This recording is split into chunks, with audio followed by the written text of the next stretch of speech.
Before we jump in today's video, I did just want to go ahead and just remind everyone that I am looking for someone who does video editing. If you are a video editor, if you do content creation, familiar with Adobe Premiere, please hit me up on Instagram. I am looking for someone to do some editing for some of my videos, wanting to do a few new things with the channel and to really kind of do it how I want to do it. I have a particular idea in my head, and I'm probably going to need to solicit some help to kind of achieve those goals. So, if you are someone who does content creation, if you're a video editor, please reach out to me. I'm going to continue to kind of announce this throughout the rest of this week.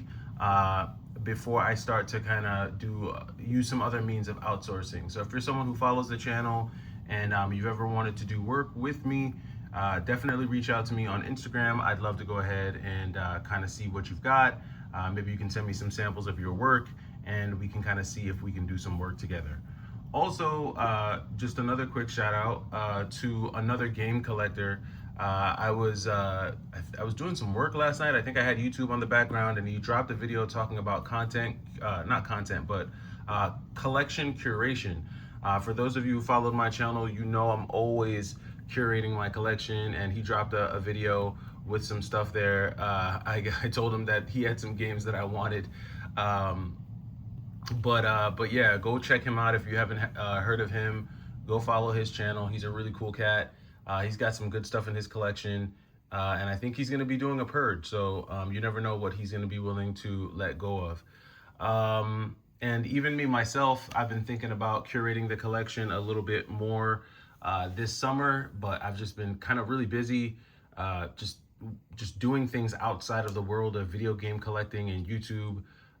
Just so much going on right now, and that's a big part of the reason why I'm looking for someone to help me edit videos, because I'm really needing to kind of strategize how I use my time. So just wanted to get those two things out the way, and then let's dive into some of these pickups that we'll get into. So first, we've got some really cool PlayStation stuff, PlayStation 2 stuff. A lot of you already know about Pac-Man World 3 and Pac-Man World 2. These were two solid pickups here. These were like in almost like brand new condition. Really great condition on these two. I actually had both of these games in my original PlayStation 2 collection. Picked them up primarily because of condition. Condition is going to matter so much more, I feel like, in the future. I feel like right now, a lot of people look at retro games as either you have the game or you don't. And the only time condition really becomes a major factor is if like the game itself is, really destroyed. Like if the manual's water damaged or really crumpled up or shredded up. But I think people are going to start to get more and more meticulous with condition. And these were just in like new condition. And these are actually two really fun games as well. So Pac-Man World 2 and 3 were two pickups that I snagged. Really cheap games too. You can get these games for under $10 a piece. So really good stuff there. Then I found this game. I was in a store and they had this game, Steel Lancer Arena International. So something about this game kind of reminded me of Rad or Robot Alchemic Drive, which Rad is way more rare and it's way more expensive than this game is. But something about this game just gave me kind of Rad feels, although it is a little bit different. It plays more like a Armored Core style game, kind of like a mech, third person kind of run like shooter type of game. It is a Konami game, and this is one of the PlayStation 2 games that you could actually play online. So definitely one that I do not see often in the wild, and one that I wanted to check out. So I was actually pretty stoked to see this. It is complete and it was in pretty good condition. So went ahead and snagged this one as well. Picked up Scarface, got a really good deal on Scarface. I didn't realize how much Scarface is worth these days. I guess Scarface is now like a $60 to $70 game, and it seems like the greatest hits version is worth more than the standard, which isn't really common. Usually the standard editions are worth more. But didn't really get this for the value. I got it because I'm a big fan of like those Sopranos, The Godfather, those types of games, those mob boss, New York based types of games. Most of you know that I come from the East Coast. I came from New York, so I'm a big fan of these movies. I watched these movies growing up. Tony Montana, is one of those guys, man. The world is yours, the epic scene towards the end. Just a huge fan. And so this one was actually one that I was actually glad to snag complete in box. This again, really good condition, like new condition. The manual's in really great shape. So I was glad to snag this one as well. Then I picked up Street Fighter Anniversary Collection. Now there's so many ways to play these Street Fighter games, especially with all the Capcom Collection games coming out on the Switch. And this is almost like a not unnecessary pickup here. When I think about it, I think what pushed me over the edge with this one, and I don't know if it's the same way with the PlayStation 2 version. You guys can let me know in the comments below. But it looks like this one included Third Strike, which I'm a huge fan of Third Strike. So that was one of the biggest reasons why I went ahead and snagged this. Yes, you can play a lot of these games on the Switch, the PlayStation 4, probably even PlayStation 5, because they've re-released all of these Street Fighter games so many times. This one was another cheap pickup. Got this for under 10 bucks. It is complete and it was in good condition. So I went ahead and grabbed this one on the Xbox. Not sure where I stand on this, but this was another one that I grabbed as well. Then grabbed Star Fox on the Super Nintendo. We all know that new Star Fox game is coming out. I do have Star Fox on the GameCube. I don't have Star Fox on the N64, so I think I need to go back and find that. The Star Fox N64 was probably the most played Star Fox game that I own. Behind that is Star Fox Adventures on the GameCube. So I never really played a lot of Star Fox on the Super Nintendo. So interested to kind of dip my feet in this and see what it's about. You guys let me know if I'm in for a good experience with this one here. But was glad to actually snag this one in decent condition too. Got a little bit of mismatching coloration there on the cart, but the label's actually in pretty good shape. So went ahead and grabbed that one.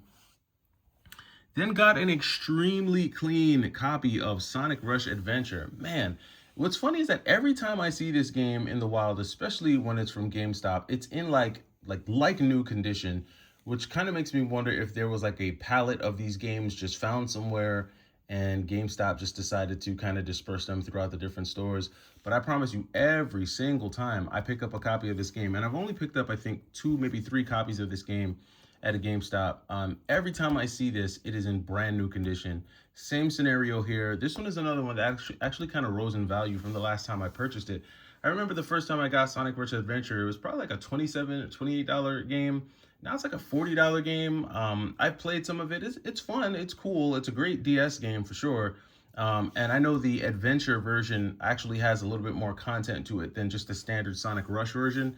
So they made 2 versions of this game. They did that a lot with the DS. They had like Mega Man ZX, then ZX Advent, and then you have like Sonic Rush and then Sonic Rush Adventure. So this is probably the one with more content on it. But very cool find. Glad to find it in really great condition. Another one that was added in to the collection there. And then we have The Nightmare Before Christmas. Now this was an extremely clean label. I did check it. It is authentic. You can see the number stamps right there, but that label is immaculate. Whoever had this game didn't really play it a lot. And so I went ahead and snagged this one. This I actually had in my old collection. These Nightmare Before Christmas games are a lot of fun. I do have it on the PlayStation 2. That one is as fun as well. It's kind of got like God of War vibes in terms of like the action and gameplay. But this was a very cool find. Went ahead and added this one back to the collection. Then they had a Game Boy Pocket. Now, I've passed on a ton of Game Boy Pockets at different GameStops because usually they're just in not good enough condition for me to say, okay, I want to buy it. And the last few times that they've had them, they've been like in the $100 range, which didn't make sense. This one was like in the 60s. So I went ahead and grabbed this one because it was fairly clean. Probably the cleanest Game Boy Pocket that I've seen in a while. The buttons felt good, the D-pad, everything felt pretty good. It didn't look like, the knobs have been chewed on by a dog or rats or something. So everything was intact. And then the back did come with its original battery back. It did come with batteries too, which was a nice little touch. And then it also came with the original stickers. So I usually look for like as much OEM stuff as possible. This sticker doesn't look original. Not sure where this came from. Not sure if this was like just from a secondhand store that placed that over it. But I know a lot of times the original Nintendo sticker, this yellow sticker is typically the first thing to go. It usually yellows and starts to break down. But logically, it's because most people, when they're playing the Game Boy Pocket, your fingers are typically going to land right here. Either your index or middle finger is going to land right here when you're playing the actual console. Like if you look, like if you can see my index finger's like right there. Usually your finger's there because you're trying to mess with the volume. So it's pretty normal that the original sticker right here tends to break down. I don't know if this was placed over that original sticker. I don't know what's under here. I doubt that I'm going to try to pull this off to see what it's about. Probably just going to leave it as is. But I thought that this was a pretty good condition. There is like a little bit of a dent in the screen there, but outside of that, this is in good shape. This might be one that I might replace with maybe like a backlit screen or something like that. But I just find that the form factor on these pockets are unique. You know, they're not, obviously not, they're smaller than like a Game Boy Color, to be honest with you. This is much smaller. It's smaller than a Game Boy Color, not as small as a Game Boy Micro, of course. Definitely smaller than a standard DMG. Only problem is that there's no backlit screen. But for novelty and nostalgia's sake, this is a really cool find, and I don't really see ones in the wild worth grabbing. So went ahead and grabbed that. And then I would say probably the best pickup, not the cheapest pickup, but the best pickup. So I paid standard GameStop rate for this GameCube. This is the silver GameCube. I paid standard rate. I didn't apply any rewards points, no credits, no coupons, no discounts, just paid straight up for this GameCube. And there was one reason why I was willing to do it, and it was because this is probably the cleanest GameCube I've seen in the wild out of any store, whether it was a Goodwill, a actual retro game store, GameStop. Out of everywhere I've been, this is the cleanest GameCube I've seen loose in a really long time. And we'll start off with the controller here. The controller barely has really anything there. Like anything that you see on this controller is minimal. A little bit of dirt there in between the grooves there. That could be wiped away, but there's no major scuffing.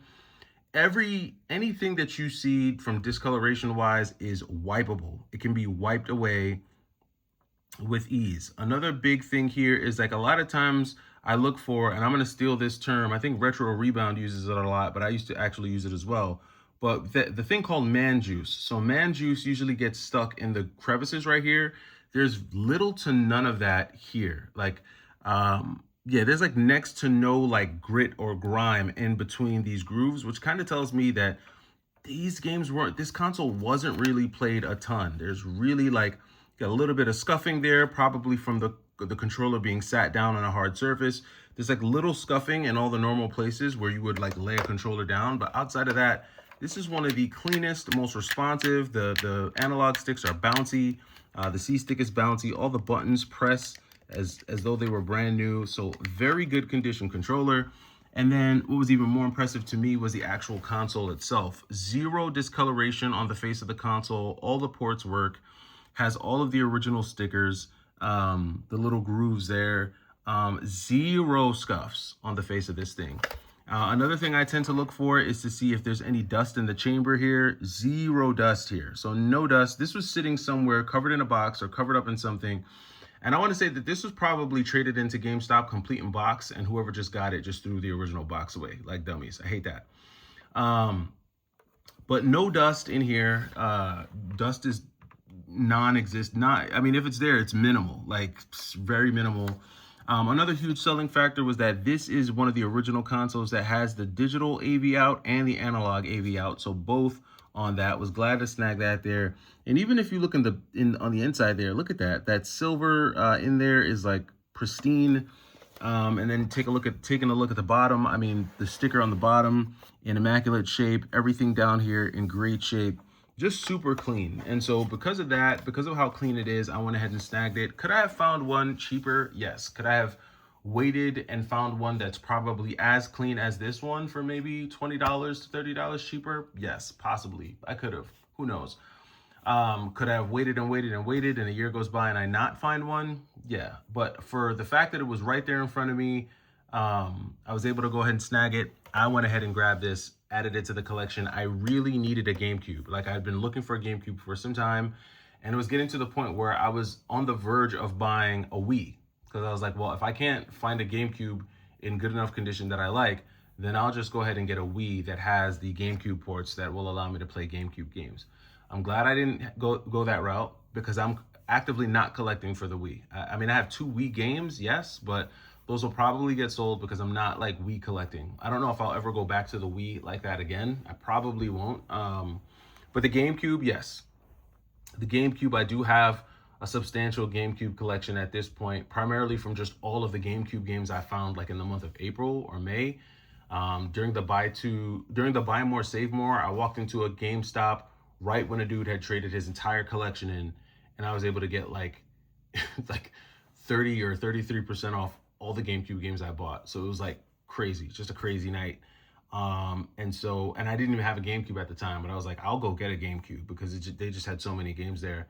And I think that was right around the time that Star Fox was starting to skyrocket in price, and I was able to get a copy of Star Fox that night too. So yeah, this is where we're at. Decent stuff. I'm glad a lot of about the condition of a lot of the things that I picked up. The condition is what's really making me happy more than anything else, just because of how hard it is to find stuff in good condition these days. But let me know what you guys think. Let me know if you've picked up anything cool these past couple days. Again, if you're still watching, thank you for still watching. If you're a content creator, if you edit videos, if you're into editing, reach out to me, hit me up on Instagram. I'm looking for some assistance. I'm looking for some help. It is a paid opportunity. Not asking you to do anything for free. I'm not asking you to do work so that I can give you a shout out on my channel. No, this is a paid opportunity. So let me know if you've got the availability. Send me some of your work. Send me some samples so I can see what I'm getting into. And I'll catch you in the next one. It's the Y2K Collector. Take it easy.